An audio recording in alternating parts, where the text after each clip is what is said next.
would not want to live that life. That's a terrible life. But that's aspirational to us. We aspire to this crazy, terrible life of being a rapper. What else? What else might seem aspirational? Let's think about that.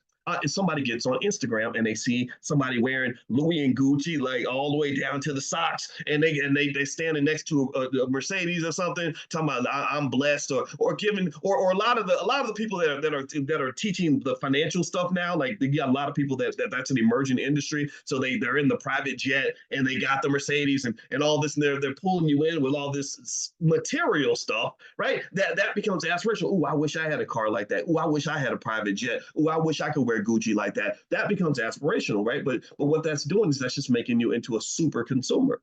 That's literally making you into almost like a financial addict, where you are somehow caught up in this false idea that somehow if I have all this fancy stuff, that somehow that makes me a more substantive, meaningful human being. And the truth is that that's just not the case.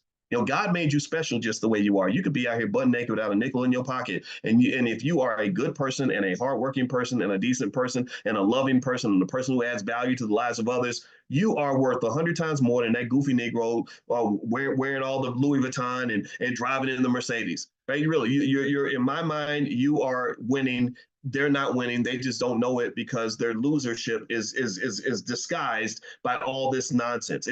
They're putting lipstick on the pig. You're putting lipstick and perfume on a pig. So if you're not working on the inside before you get to the outside, then you're going to have a lot of struggles in life. And evidence of that comes from the fact that there are so many people that have all the material stuff. They got the car, they got the so-called fancy lifestyle, but they are miserable on the inside. Their mental health is a wreck. They're dealing with all kinds of horrible chaos. Some of them, especially in hip hop, some of them have to wake up every day knowing somebody's trying to kill them. STDs, which no one talks about. Children, you got kids everywhere. Your children hate you because you were a ladies' man and you made all these babies, and because that was what the culture told you to do. What else? We can keep going down the list.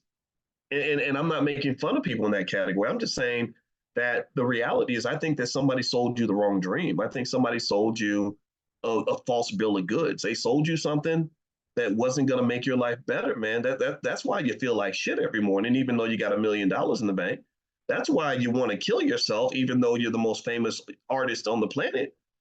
Well, because on top of all that, the fake material, ignorant nonsense, they're also sprinkling in drugs and alcohol, which are excellent ways to wreck your life. If you ever want to have a horrible life, go get addicted to drugs and go drink a lot. And then what's going to happen is not only are you going to have tremendous emotional imbalance, but you're going to do a lot of horrible things that you're going to regret, things that could put you in prison or get you killed. That's what's going to occur. But they tell you that all these things are okay. So what I'm saying is that when we talk about what is aspirational, I believe, again, this is just my humble opinion. You ain't got to agree with me. I'm not asking y'all to agree with me. I'm just asking you to listen. And I appreciate you listening. My humble opinion is our goal should be to graduate. Economically speaking, I want to graduate from being a consumer to being a producer. I want to graduate from being a worker to being a boss. I want to graduate from being a spender to a saver. I want to graduate from being a renter to being an owner. I want to graduate from being a Black man to being a father and or husband. I want to graduate from being just from a city girl like Megan Thee Stallion to being a mother and a wife or whatever it is that you're aiming for. Right? I want to graduate from wherever the world tells me I'm supposed to be as a Black person. I need to graduate and elevate to be where God meant for me to be. Remember, this is God's plan versus Massa's plan. I think Massa's plan for the Black man is that he wants the Black man to remain a child. That's why some of the most famous Black men on earth are just goofball comedians. The Drewski Too Funny and Kevin Hart and Torio. They like the Black man when he's a goofball, when he's not serious. They fear serious Black men. They fear Malcolm X. They fear Dr. Claude Anderson. They do not fear Kevin Hart. They like Kevin Hart. He's funny. He makes you laugh. That boy's so funny. Right? So the master's plan for the Black man is you will never be a king because kings are serious. Kings issue directives. Kings can manifest. Kings can fight wars. They don't want you to be the king. They need you to be the clown. The clown doesn't manifest anything except laughter. The clown is a joke. The clown, when the battle begins, the clown runs away because that's funny. It's funny to see a bug-eyed clown, bug-eyed buffoon like clown scared.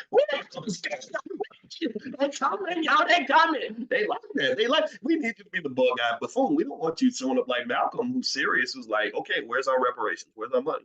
So they don't want you showing up like Dr. Claude Anderson, who's saying, okay, I've got documented evidence of all the things that you've done to us, and these are the things that you should compensate us for, and this is what we demand in order for us to get our vote. They don't want that. They want the clown. They want the ditty. They want you dancing. All right, that's what they like that, right? That to me, that's master's for the black man, and to keep him as a child, to keep him as an infant, to not ever graduate from boyhood to manhood.